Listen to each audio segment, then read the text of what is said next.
Si je quitte cette maison, ce sera menottes au poignet. J'aurais dû m'enfuir quand j'en ai eu l'occasion. À présent, ma chance est passée. Maintenant que les policiers sont dans la maison et qu'ils ont découvert ce qu'il y a en haut, il n'y a plus de retour en arrière possible. Ils sont à environ 5 secondes de me lire mes droits. Je ne sais pas trop pourquoi ils ne l'ont pas encore fait. Peut-être qu'ils espèrent me piéger, que je leur dise quelque chose que je ne devrais pas. Bonne chance, les gars. Le flic aux cheveux noirs parsemés de gris est assis sur le canapé à côté de moi. Il déplace sa carcasse trapue sur le cuir italien caramel brûlé.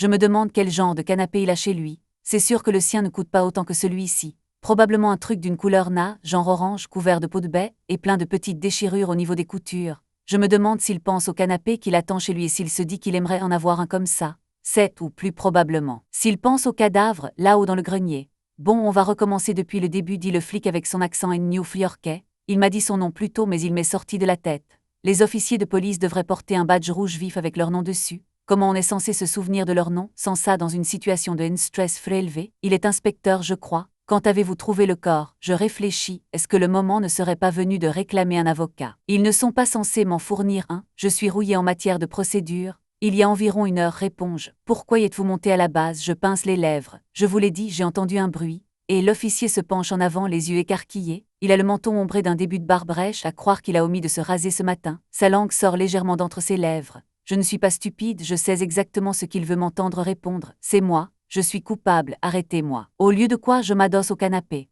C'est tout ce que je sais. La déception se lit sur le visage de l'officier. Il serre la mâchoire en pensant aux preuves qui ont été trouvées jusqu'à présent dans cette maison. Il se demande s'il a assez d'éléments pour me passer ses menottes au poignet. Il n'est pas sûr, s'il en était sûr, il l'aurait déjà fait. Et Connor, c'est la voix d'un autre policier. Le contact visuel est rompu, je lève les yeux vers le sommet de l'escalier. L'autre flic, beaucoup plus jeune, se tient là-haut. Ses longues mains, agrippées à la rampe, son visage lisse et blême. Connor, répète le plus jeune, faut que tu montes ici maintenant, faut que tu vois ça. Même d'en bas, je vois bouger sa pomme d'Adam, tu ne vas pas le croire. Millie, parlez-moi de vous, Millie.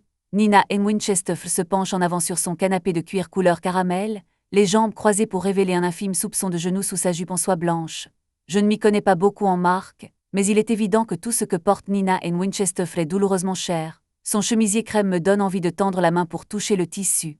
Inutile de dire qu'un geste pareil anéantirait toutes mes chances d'être embauché. Pour être honnête, je n'ai aucune chance d'être embauché de toute façon. Eh bien, je commence, choisissant soigneusement mes mots, car en dépit des rejets à répétition, j'y crois encore. J'ai grandi à Brooklyn. J'ai exercé beaucoup d'emplois de ménage, comme vous pouvez le voir sur mon CV soigneusement adapté. Et j'adore les enfants. Et aussi, je jette un coup d'œil à la ronde, à la recherche d'un jouet à mâcher pour chien ou d'une litière pour chat.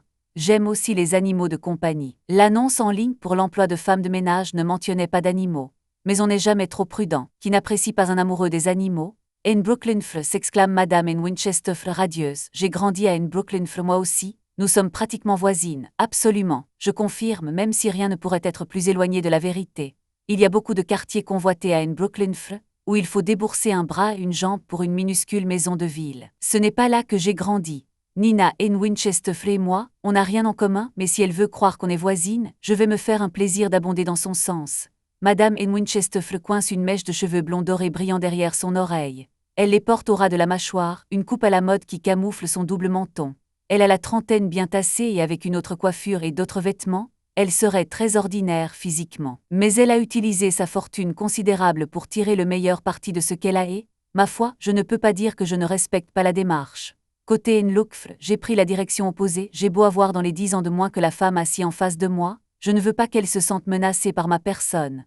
Alors pour mon entretien j'ai choisi une longue jupe en laine épaisse achetée dans une friperie, et un chemisier blanc en polyester avec des manches bouffantes. Mes cheveux blonds cendrés sont attachés en arrière dans un chignon sévère. J'ai même investi dans une paire de lunettes en écailles de tortue aussi surdimensionnées qu'inutiles. Le look, professionnel, est absolument pas sexy. Donc le travail reprend-elle. Ce sera surtout du ménage et un peu de cuisine si vous êtes à la hauteur. Êtes-vous bonne cuisinière, Millie? Oui, mes talents culinaires sont la seule chose sur mon CV à n'être pas un mensonge. Je suis une excellente cuisinière, ses yeux bleus pâles s'illuminent. C'est merveilleux, honnêtement, nous ne mangeons presque jamais un bon repas fait maison, pouffe-t-elle, qui a le temps, je ravale toute forme de réponse qui pourrait passer pour un jugement. Nina N. Winchester ne travaille pas, elle n'a qu'un enfant, qui est à l'école toute la journée, et elle embauche quelqu'un pour faire le ménage à sa place. J'ai même vu dans son immense jardin devant la maison un homme en train de s'occuper du jardinage. Comment est-il possible qu'elle n'ait pas le temps de cuisiner un repas pour sa petite famille? Je ne devrais pas la juger, je ne sais rien de sa vie, ce n'est pas parce qu'elle est riche qu'elle est gâtée. N'empêche, si je devais parier 100 $ dans un sens ou dans l'autre, je parierais que Nina N. Winchester ferait pour y gâter. Et nous aurons besoin d'une aide occasionnelle pour cela aussi, ajoute Madame N. Winchester. Pour l'emmener à ses leçons de l'après-midi ou chez ses amis par exemple. Vous avez une voiture, n'est-ce pas? Sa question me fait presque rire. Oui, j'ai une voiture, c'est tout ce que j'ai d'ailleurs. Ma Nissan de 10 ans d'âge départ dans la rue devant sa maison, et c'est là que je vis actuellement. Tout ce que je possède est enfermé dans le coffre de cette voiture. Depuis un mois, je dors sur la banquette arrière. Quand on a passé un mois à vivre dans sa voiture, on prend conscience de l'importance de certaines petites choses de la vie. Les toilettes, un évier, pouvoir allonger les jambes quand on dort. Ce dernier avantage est celui qui me manque le plus. Oui, j'ai une voiture, je confirme, Madame N. Winchester tape dans ses mains. Excellent, je vous fournirai un siège auto pour cela bien sûr. Elle a juste besoin d'un rehausseur. Elle n'a pas tout à fait le poids et la taille idoine qui lui permettraient de voyager sans pour le moment. L'Académie de pédiatrie recommande, pendant que Nina N. Winchester piaille sur la taille et le poids requis quand on veut utiliser un siège auto, j'en profite pour balayer le salon du regard. L'ameublement est ultra moderne, avec le plus grand téléviseur à écran plat que j'ai jamais vu qui, j'en suis sûr, est haute définition et doté d'haut-parleurs and surround intégrés dans chaque recoin de la pièce pour une expérience d'écoute optimale. Dans l'angle du salon, il y a ce qui semble être une cheminée en état de marche, dont le manteau est orné de photos des N. Winchester en voyage aux 4 coins du monde. Quand je lève les yeux, le plafond follement au bris des 1000 feux d'un lustre étincelant. Vous ne pensez pas, Millie, dit Madame N. Winchester. Je cligne des yeux, j'essaie de rembobiner ma mémoire et d'en déduire ce qu'elle vient de me demander. Impossible. Oui, je tente. Ce à quoi je viens d'opiner la rend manifestement très heureuse. Je suis ravie que vous soyez de cet avis. Absolument, renchéris-je, plus fermement cette fois. Elle décroît et recroise ses jambes un peu trapues. Et bien sûr, poursuit-elle, il y a la question de vos défraiements. Vous avez vu la proposition dans mon annonce, n'est-ce pas? Est-ce acceptable pour vous? Je déglutis. Le chiffre indiqué dans l'annonce est plus qu'acceptable. Si j'étais un personnage de dessin animé, des signes dollars seraient apparus dans chacun de mes globes oculaires lorsque j'ai lu cette annonce. Mais c'est aussi l'argent qui a failli m'empêcher de postuler. Une personne offrant un tel salaire et vivant dans une maison comme celle-ci n'envisagerait jamais d'embaucher quelqu'un comme moi. Oui, je m'étrangle, c'est bon, elle arque un sourcil. Et vous savez que c'est un travail qui vous oblige à vivre à domicile, n'est-ce pas? Est-ce qu'elle me demande si je suis d'accord pour quitter la splendeur de la banquette arrière de ma Nissan? Bien sûr, je le sais, fabuleux. Elle tire sur le bas de sa jupe et se lève. Je vous fais la grande visite alors. Histoire que vous voyiez dans quoi vous vous embarquez, je me lève aussi. Avec ses talons, Madame N. Winchester ne me dépasse que de quelques centimètres, moi qui suis à plat, et pourtant j'ai l'impression qu'elle est beaucoup plus grande. Génial. Elle me guide à travers la maison en m'abreuvant de détails minutieux, au point que j'ai peur de m'être trompée d'annonce et qu'elle ne soit un agent immobilier qui me prend pour une acheteuse potentielle. C'est une belle maison. Si j'avais 4 ou 5 millions de dollars en poche, je l'achèterais. En plus du rez-de-chaussée comportant le gigantesque salon et la cuisine récemment rénovée, l'étage de la maison abrite la chambre parentale des Winchester, la chambre de sa fille Cecilia, le bureau de M. N. Winchester et une chambre d'amis qui pourrait sortir tout droit du meilleur hôtel de Manhattan. Elle marque une pause théâtrale devant la porte suivante. Et voici, elle ouvre la porte en grand. Notre home cinéma. Une véritable salle de cinéma à l'intérieur de leur maison, en plus de la télévision surdimensionnée du bas. Cette pièce a plusieurs rangées de sièges façon stade, face à un écran qui va du sol au plafond. Il y a même une machine à pop-corn dans le coin. Au bout de quelques secondes, je remarque que Madame N. Winchester me regarde attendant une réaction. Waouh, dis-je avec ce que j'espère être l'enthousiasme idoine. Elle frissonne de plaisir. N'est-ce pas merveilleux? Et nous avons une vidéothèque entière de films parmi lesquels choisir. Bien sûr, nous avons aussi toutes les chaînes habituelles ainsi que des services de streaming. Bien sûr, après avoir quitté cette pièce, nous arrivons à une dernière porte au bout du couloir. Nina s'arrête, la main au-dessus de la poignée. Serait-ce ma chambre, je demande. En quelque sorte, elle tourne la poignée qui grince bruyamment. Je ne peux m'empêcher de remarquer que le bois de cette porte est beaucoup plus épais que celui des autres. L'ouverture me révèle une cage d'escalier plongée dans la pénombre. Votre chambre est à l'étage. Nous avons aménagé le grenier. Cet escalier sombre et étroit est moins glamour que le reste de la maison et ça l'éturait de mettre une ampoule électrique. Mais bien sûr, je ne suis que l'employé. Je ne m'attendais quand même pas à ce qu'elle dépense autant d'argent pour ma chambre que pour le home cinéma. En haut des marches se trouve un petit couloir étroit. Contrairement au premier étage de la maison, le plafond est dangereusement bas ici. Je ne suis pas grande, pas du tout, pourtant j'ai presque l'impression de devoir me baisser. Vous auriez votre propre salle de bain, annonce-t-elle en désignant du menton une porte sur la gauche. Et ici ce serait votre chambre. Elle ouvre la dernière porte en grand. Il fait complètement noir à l'intérieur jusqu'à ce qu'elle tire sur une corde, la pièce s'illumine, une chambre minuscule. Il n'y a pas d'autre façon de la qualifier. Non seulement cela, mais le plafond est incliné comme le toit de la maison, si bien que le côté opposé m'arrive à peu près à la taille. Au lieu de l'énorme lit, un king size de la chambre principale des Winchester, avec son armoire et sa table de toilette en châtaignier, cette pièce contient un petit lit de camp, une place, une bibliothèque à mi-hauteur et une petite commode, le tout éclairé par 2 ampoules nues suspendues au plafond. Bref, la chambre est modeste, mais ça ne me dérange pas. Si elle était trop jolie, ça me conforterait dans l'idée que je n'ai aucune chance de décrocher ce travail. Le fait que cette pièce soit un peu merdique signifie que les critères de Madame Winchester sont peut-être assez bas pour que j'ai une toute petite chance. Seulement, il y a quelque chose d'autre dans cette pièce, quelque chose qui me dérange.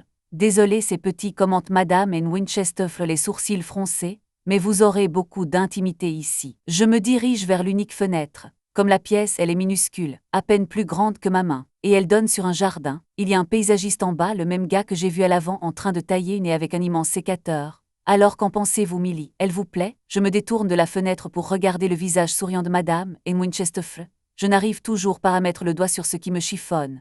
Ce quelque chose dans cette pièce qui noue une petite boule de terreur au creux de mon ventre. C'est peut-être la fenêtre, qui donne sur l'arrière de la maison. Si j'avais un problème et que j'essayais d'attirer l'attention de quelqu'un, personne ne pourrait me voir d'ici. Je pourrais crier et hurler autant que je voudrais, personne n'entendrait, mais de qui je me moque, j'aurais de la chance de vivre dans cette pièce, avec ma propre salle de bain et un vrai lit où je pourrais allonger mes jambes.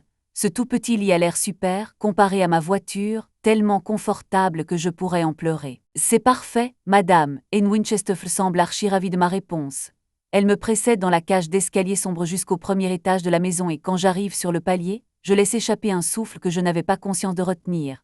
Il y avait quelque chose dans cette pièce, quelque chose de très effrayant, mais si je réussis à décrocher ce travail, je passerai outre, facilement. Mes épaules se détendent enfin et mes lèvres sont en train de former une autre question quand j'entends une voix derrière nous, maman. Je m'arrête net et me retourne pour voir une petite fille dans le couloir. Elle a les mêmes yeux bleus clairs que Nina Winchester, de quelques tons plus pâles encore, et ses cheveux sont si blonds qu'ils en sont presque blancs. Elle porte une robe bleue très claire ornée de dentelles blanches.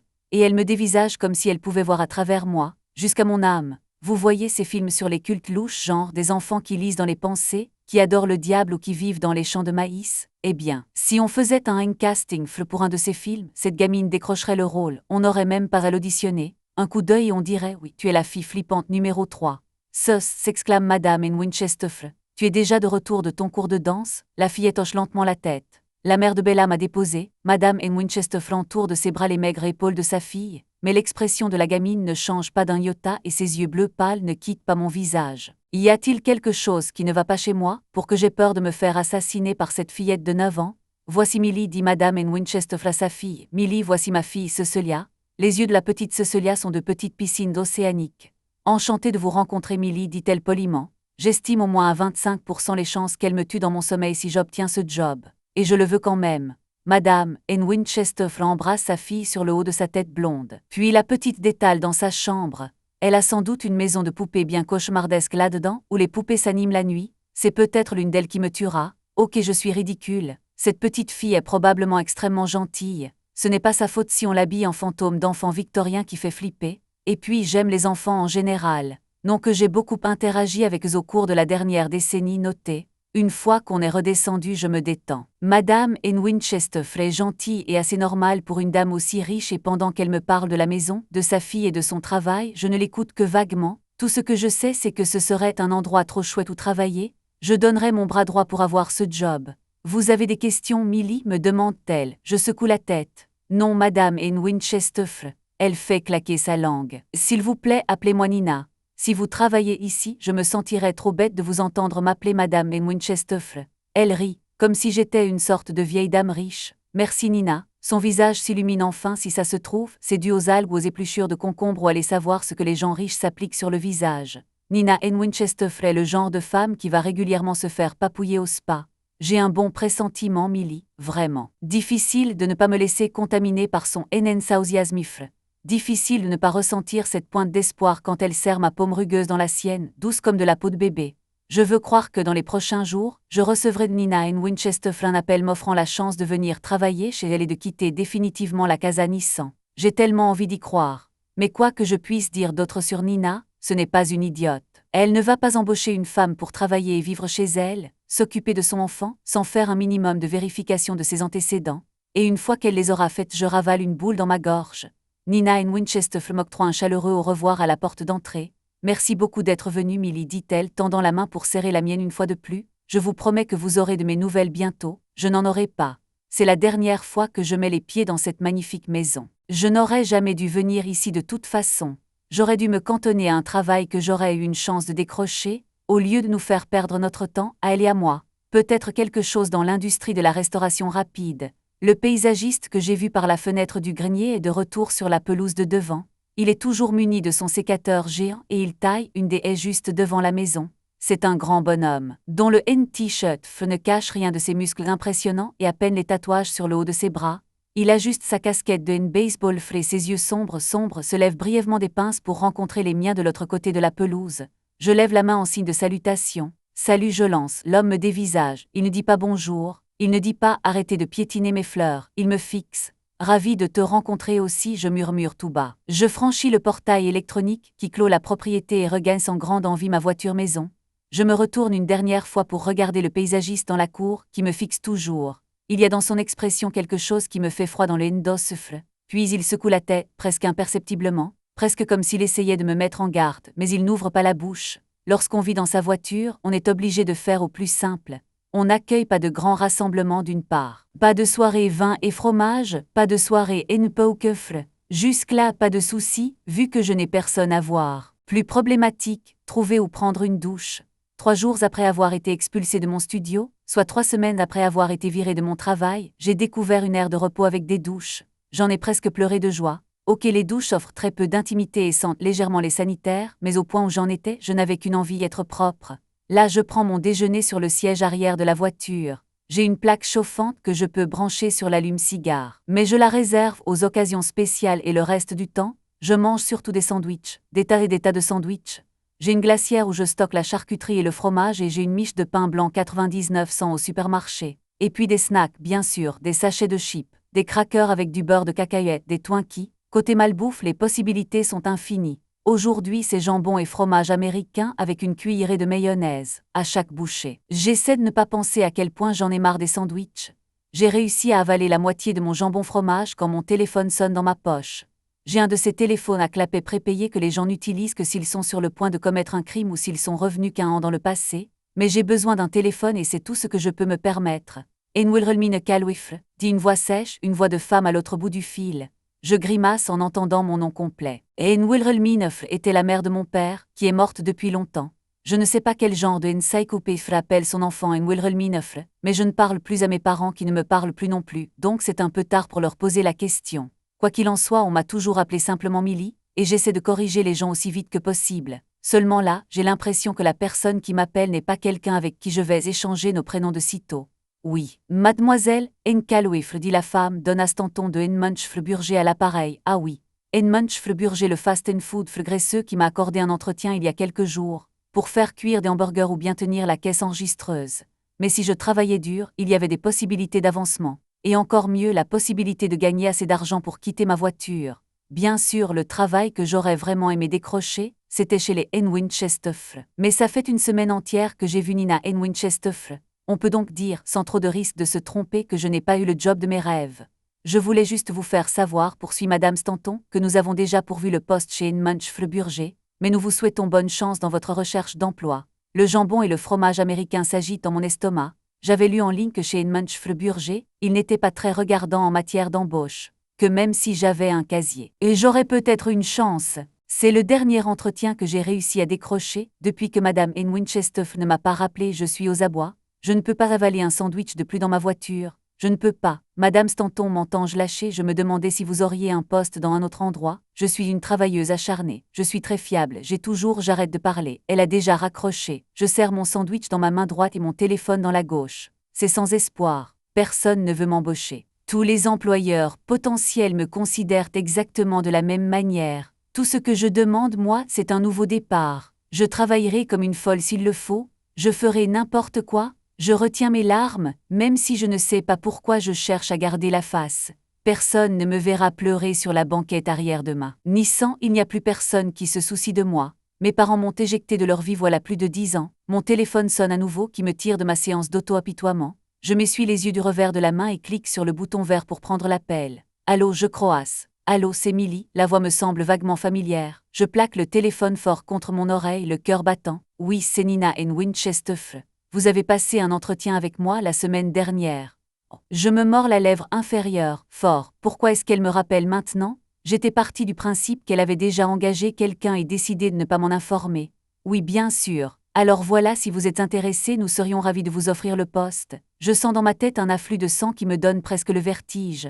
Nous serions ravis de vous offrir le poste. Elle est sérieuse? Il était concevable que N. Munchfle Burger m'embauche, mais carrément impossible qu'une femme comme Nina N. Winchester puisse m'inviter chez elle pour y vivre. Est-il possible qu'elle n'ait pas vérifié mes références, qu'elle n'ait pas examiné mes antécédents? Peut-être qu'elle est tellement débordée qu'elle n'en a pas eu le temps. Peut-être qu'elle est de ces femmes qui s'enorgueillissent de leur instinct. Millie, vous êtes là, je me rends compte que je suis complètement silencieuse depuis un moment. C'est dire à quel point je suis abasourdie. Oui, je suis là. Alors, êtes-vous intéressé par le poste? Oui. J'essaie de ne pas paraître trop ridicule à force. Enthousiasmifle. Oui, absolument, j'adorerais travailler pour vous. Travailler avec moi, me corrige Nina, je laisse échapper un rire étranglé. Oui, bien sûr. Bon, quand pouvez-vous commencer? Quand souhaitez-vous que je commence? Le plus vite possible. Je suis jalouse du rire naturel de Nina qui sonne si différemment du mien. Si seulement je pouvais claquer des doigts et échanger ma place avec la sienne. On a une tonne de linge à plier, je déglutis. Pourquoi pas demain? Ce serait merveilleux. Mais vous n'avez pas besoin de temps pour déménager vos affaires. Je ne veux pas lui dire que tout ce que je possède est déjà dans le coffre de ma voiture.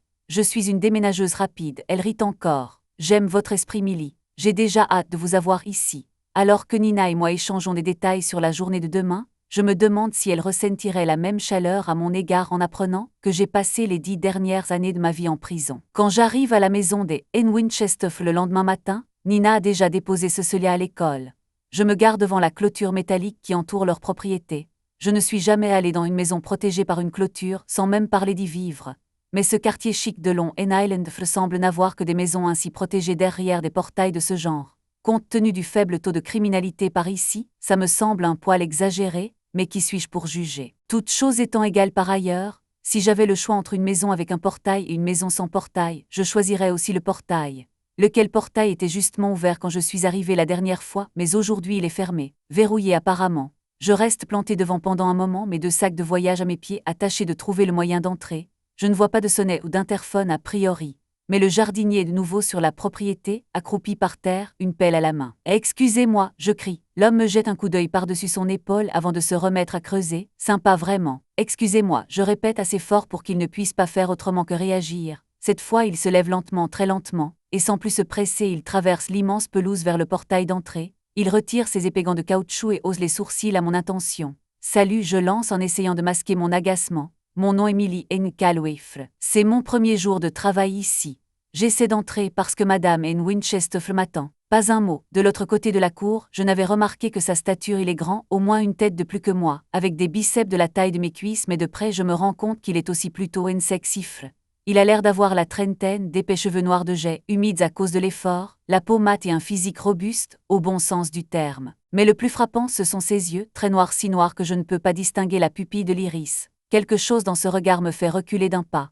Donc, vous pouvez m'aider, j'insiste. L'homme ouvre enfin la bouche. Je m'attends à ce qu'il me dise d'aller me faire voir ou de lui montrer une pièce d'identité, au lieu de quoi, il se met à me débiter des phrases dans un italien rapide. Du moins, je pense que c'est de l'italien. Non que je connaisse un traître mot de cette langue, mais j'ai vu un film italien sous-titré une fois. Et ça ressemblait à ça. Oh, dis-je quand il termine son monologue, donc comme pas anglais? Anglais, répète-t-il d'une voix à l'accent si fort que la réponse est évidente. Non, pas anglais, super. Je m'éclaircis la voix, m'efforçant de trouver la meilleure façon d'exprimer ce que je dois lui dire. Donc je montre ma poitrine. Je travaille pour Madame N. Winchester. Je désigne la maison, et je dois entrer à l'intérieur. Maintenant je montre le verrou de la porte. Entrez, il fronce les sourcils. Mais ne bouge pas, super. Je suis sur le point de sortir mon téléphone et d'appeler Nina quand il passe sur le côté, appuie sur une sorte d'interrupteur, et les portes s'ouvrent presque au ralenti. Une fois qu'elles sont ouvertes, je prends un moment pour contempler la maison qui me tiendra lieu de domicile pour les semaines, les mois à venir. Elle comporte 2 niveaux plus le grenier, et s'étend sur ce qui me semble faire à peu près la longueur d'un pâté d'immeuble à N. Brooklyn. Elle est d'un blanc presque aveuglant, peut-être peinte de frais, et d'une architecture que je dirais contemporaine, mais qu'est-ce que j'y connais? Je sais juste que les gens qui vivent ici ont de l'argent à ne plus savoir qu'en faire, apparemment. Je vais pour ramasser l'un de mes sacs, mais avant que j'en ai le temps, Le type les attrape tous les deux sans même grogner et me les porte jusqu'à l'entrée. Ces sacs sont très lourds, ils contiennent littéralement tout ce que je possède à part ma voiture, donc je suis reconnaissante qu'il se soit offert de s'en charger à ma place. Assia, lui dis-je. Il me jette un drôle de regard. C'était peut-être de l'espagnol. Bon, tant pis, je montre ma poitrine. Millie, je lui indique. Millie, répète-t-il avec un hochement de tête qui semble signifier qu'il a compris, puis il désigne sa propre poitrine. Je suis Enzo, ravi de vous rencontrer, réponds-je maladroitement, sachant qu'il ne me comprendra pas. Mais bon sang, s'il vit ici et qu'il a un travail, il a dû apprendre un minimum d'anglais. Piastre di conoscerti, dit-il. J'acquiesce sans piper mot. Ce n'est pas aujourd'hui que je ferai ami-ami avec le paysagiste.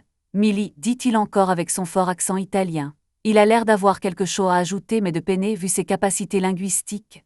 Il siffle un mot en italien, mais dès que nous entendons la porte d'entrée se déverrouiller, Enzo se dépêche de retourner à l'endroit où il était accroupi dans le jardin et de s'affairer. J'ai à peine distingué le mot qu'il a dit, pericolo. Il sait bien de ça qu'il s'agit. Peut-être qu'il veut une boisson gazeuse, pericola avec un zeste de citron vert. Millie, Nina a l'air ravie de me voir, tellement ravie qu'elle m'enlace et me serre dans ses bras. Je suis vraiment heureuse que vous ayez décidé d'accepter le poste. J'ai senti que le courant passait entre vous et moi. Pas vrai, c'est ce que je pensais. Elle a eu une intuition me concernant, alors elle n'a pas pris la peine de faire des recherches. Maintenant, il me reste à faire en sorte de ne pas lui donner de raison d'être déçue. Je dois être l'employé modèle. Oui, je vois ce que vous voulez dire. Je ressens la même chose. Eh bien, entrez. Nina m'attrape par le coude et me conduit dans la maison, sans se soucier du fait que je me débats avec mes deux bagages. Non que je me sois attendue à ce qu'elle m'aide. Ça ne lui serait même pas venu à l'esprit. Je ne peux m'empêcher de remarquer en entrant que la maison est très différente de la première fois que je l'ai vue, très différente. Quand je suis venue pour l'entretien, tout était immaculé, j'aurais pu manger sur n'importe quelle surface de la pièce.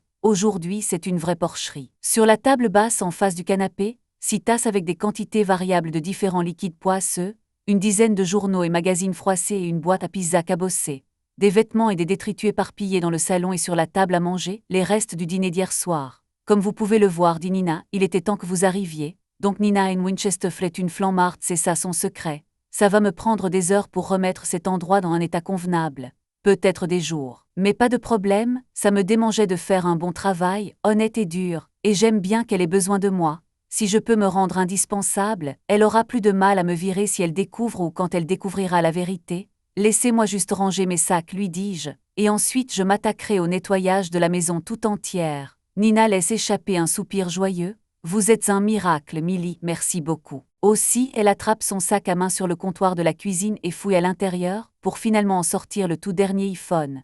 Je vous ai acheté ça, je n'ai pas pu m'empêcher de remarquer que vous utilisiez un téléphone très obsolète. Si j'ai besoin de vous joindre, j'aimerais que vous ayez un moyen de communication fiable. Je referme avec hésitation mes doigts autour de l'iPhone tout neuf. Waouh, c'est vraiment généreux de votre part, mais je n'ai pas les moyens de me payer un abon, elle agite la main. Je vous ai ajouté à notre abonnement familial. Ça ne coûte presque rien, j'ai l'impression que sa définition de ces deux mots est très différente de la mienne. Avant que je puisse protester davantage, un bruit de pas retentit derrière moi. Je me retourne, un homme en costume gris descend les marches. En me voyant dans le salon, il s'arrête net au pied de l'escalier comme s'il était choqué par ma présence. Ses yeux s'arrondissent encore quand il remarque mes bagages. « Enandifle » s'écrie Nina, « Viens. Que je te présente Millie, ce doit être Andrew Winchester. » Quand j'ai cherché la famille, Winchester sur Google, j'ai failli perdre les yeux en découvrant la valeur nette de cet homme. Genre les yeux exorbités avec des symboles dollars dedans. Le home cinéma et la clôture entourant la propriété ont pris tout leur sens. C'est un homme d'affaires qui a repris la société florissante de son père et doublé les bénéfices depuis. En revanche, il est évident, d'après son expression surprise, qu'il laisse le soin à sa femme de s'occuper de la plupart des affaires de la maison, et elle a apparemment omis de l'informer qu'elle avait embauché une femme de ménage à demeure. Bonjour M. Winchester entre dans le salon, les sourcils froncés. Millie, c'est ça, je suis désolée, je n'avais pas pris conscience. Andifle, je t'ai parlé d'elle, s'exclame-t-elle, la tête penchée sur le côté. Je t'ai dit que nous avions besoin d'engager quelqu'un pour aider au ménage. À la cuisine et avec Cecilia, je suis sûre de te l'avoir dit. Oui, d'accord, concède-t-il, le visage enfin détendu. Bienvenue Millie, c'est sûr que nous avons bien besoin d'aide. Andrew Winchester me tend sa main acérée. Difficile de ne pas remarquer son incroyable beauté. Des yeux bruns perçants, une chevelure épaisse couleur acajou et une petite fossette traîne sexy au menton. Difficile aussi de ne pas remarquer qu'il est largement plus séduisant que sa femme, même tiré à 4 épingles comme elle l'est. Ce qui me semble quelque peu étrange. Le gars est richissime après tout, il pourrait avoir toutes les femmes qu'il veut. Je le respecte de n'avoir pas choisi une top modèle de 20 ans comme compagne de vie. Je fourre mon nouveau téléphone dans la poche de mon Jean et tends la main. Ravi de vous rencontrer, monsieur N. Winchester. Il me sourit chaleureusement. Je vous en prie, appelez-moi N. Andrew. Au moment où il prononce ces mots, quelque chose passe sur le visage de Nina N. Winchester. Elle pince les lèvres, plisse les yeux. Je ne sais pas exactement pourquoi. Elle m'a elle-même proposé de l'appeler par son prénom. Et ce n'est pas comme si N. Andrew Winchester me reluquait de la tête aux pieds. Son regard reste respectueusement dans le mien et ne descend pas en dessous du cou. Même s'il n'y a pas grand-chose à voir, bien que je n'ai pas pris la peine de mettre mes fausses lunettes en écaille aujourd'hui, je porte un chemisier tout sauf et sexy et un jean confortable pour mon premier jour de travail. Bref, intervient Nina, tu ne dois pas partir au bureau. Et Nandifre, si fait-il, rajustant sa cravate grise. J'ai une réunion à 9h30 en ville, je ferais mieux de me dépêcher, sur quoi il dépose un long baiser sur les lèvres de sa femme et lui serre l'épaule. Pour autant que je puisse en juger, ces deux-là sont heureux en ménage. Et Andrew semble assez simple pour un homme dont la valeur nette s'élève sans doute à 8 chiffres. C'est mignon la façon dont il lui envoie un baiser depuis la porte d'entrée. Oui, décidément, voici un homme qui aime sa femme. Votre mari a l'air gentil, dis-je à Nina, une fois la porte claquée. La lueur sombre et suspicieuse se rallume dans ses yeux. Vous trouvez ? Eh bien oui, je bégais, je veux dire, il a l'air. Depuis combien de temps êtes-vous mariés ? Nina me regarde pensivement, mais au lieu de répondre à ma question, elle demande « Qu'est-il arrivé à vos lunettes ?» Quoi ? Elle hausse un sourcil. Vous portiez une paire de lunettes à votre entretien, n'est-ce pas ? Je me tortille, réticente à admettre que les lunettes étaient fausses, une simple tentative d'avoir l'air plus intelligente et sérieuse, et oui, moins attirante et moins menaçante. Oh, je porte mes lentilles. Ah bon, je ne sais pas pourquoi j'ai menti. J'aurais dû me contenter de répondre que je n'avais pas besoin de lunettes non-stop. Au lieu de cela, j'ai maintenant doublé la mie en m'inventant des lentilles que je ne porte pas. Je sens Nina qui scrute mes pupilles à la recherche des fameuses lentilles. Est-ce que ça pose un problème ? Je finis par demander, un muscle tressaute sous son œil droit, un ins flottant, j'ai peur qu'elle ne me renvoie, mais ensuite son visage se détend. Bien sûr que non, je les trouvais trop mignonnes sur vous, ces lunettes, très frappantes, vous devriez les porter plus souvent. Oui, bon, j'attrape la poignée d'un de mes sacs d'une main tremblante. Je vais peut-être monter mes affaires, histoire de me mettre au travail. Nina tape dans ses mains. Excellente idée, une fois de plus. Elle ne propose pas de prendre un de mes sacs, et nous grimpons les 2 volets de marche pour arriver au grenier. À la moitié du 2e escalier, j'ai l'impression que mes bras sont sur le point de se décrocher, mais Nina n'a pas l'air de vouloir s'arrêter pour me laisser le temps de réajuster les sangles. Je suis soulagée lorsque je peux enfin les déposer sur le sol de ma nouvelle chambre. Nina tire sur le cordon pour allumer les 2 ampoules qui éclairent mon minuscule espace de vie. J'espère que ça vous ira. Je me suis dit que vous préféreriez jouir de l'intimité d'être ici, ainsi que de votre propre salle de bain. Peut-être se sentent-elles coupables que leur gigantesque chambre d'amis soit vide alors que je vais vivre dans une pièce à peine plus grande qu'un placard à balai. Mais ça me va. Tout ce qui est plus grand que la banquette arrière de ma voiture me fait l'effet d'un palais. J'ai hâte de dormir ici ce soir. Je suis tellement contente que c'en est obscène. C'est parfait, réponds-je en toute honnêteté. En plus du lit, de la commode et de la bibliothèque, je remarque dans la chambre une autre chose que je n'avais pas vue la première fois.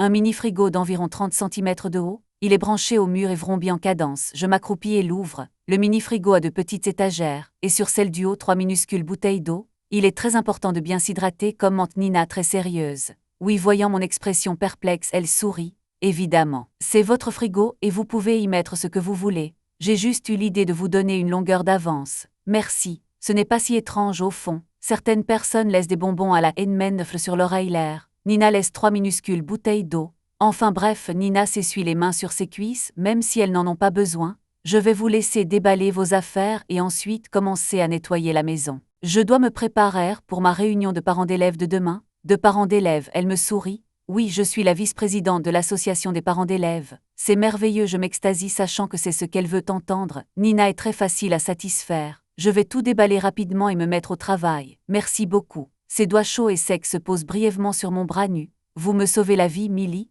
Je suis tellement contente que vous soyez là. Je pose ma main sur la poignée de la porte alors que Nina quitte ma chambre. Et c'est là que je le remarque. Ce qui m'a dérangé dans cette pièce depuis le moment où j'y suis entrée, un sentiment de malaise m'envahit. Nina, pourquoi je me racle la gorge ? Pourquoi la serrure de cette chambre est-elle à l'extérieur plutôt qu'à l'intérieur ? Nina baisse les yeux sur la poignée de la porte, comme si elle remarquait ce détail pour la première fois.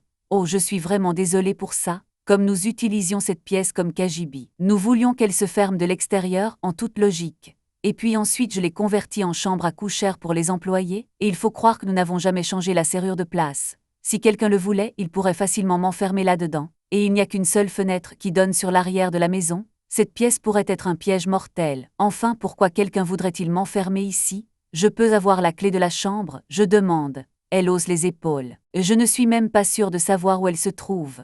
J'en voudrais un double. Elle plisse ses yeux bleus clairs. Pourquoi? Vous avez l'intention de garder quelque chose de honteux dans votre chambre? Ma mâchoire se décroche. Je non rien, mais Nina rejette sa tête en arrière et rit. Je plaisante. C'est votre chambre, Millie. Si vous voulez une clé, je vous en donnerai une, promis. J'ai parfois l'impression que cette femme a une double personnalité tant ses passages du chaud au froid sont rapides. Elle prétend qu'elle plaisantait. Mais je n'en suis pas si sûre. Bon, ça n'a pas d'importance. Je n'ai pas d'autre perspective et ce travail est une bénédiction. Je vais faire en sorte que ça fonctionne, quoi qu'il arrive. Je vais faire en sorte que Nina et Winchester m'aiment. Une fois qu'elle a quitté ma chambre, je ferme la porte derrière elle. J'aimerais la verrouiller, mais je ne peux pas. Évidemment, en fermant la porte, je remarque des marques dans le bois, de longues et fines lignes qui courent sur la longueur de la porte à peu près au niveau de mon épaule. Je passe les doigts sur les entailles. Elles ressemblent presque à